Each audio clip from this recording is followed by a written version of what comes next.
Аз съм те в настроение в разгара на купона. Опа, извинявай. В разгара на купона. Да, точно така, много е яко. Изненадаха ни много як купон. Много се радвам да те видя и искам веднага бързам да ти подаря от новите енергийни желирани мечета Бъзбер на новото секси. Много ти благодаря. Само да ти кажа, аз вече ги пробвах и са уникални. Нали, аз много ги харесвам. За да мога да изпълним всичките предизвикателства, които имахме, трябваше да имаме енергия.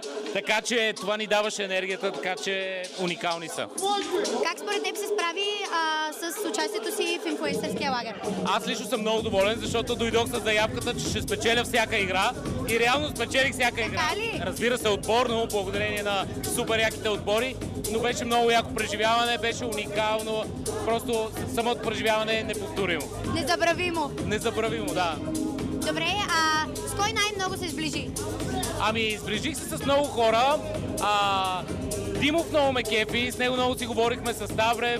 Като цяло всички са много яки, но може би с тях двамата най-много. А с кого не се сближи? Ами, всички знаеме за Доника. Вече и аз се разбрах. Да, Доника е прекрасна, просто с нея не си говорихме много и не можах да се сближа изобщо с нея.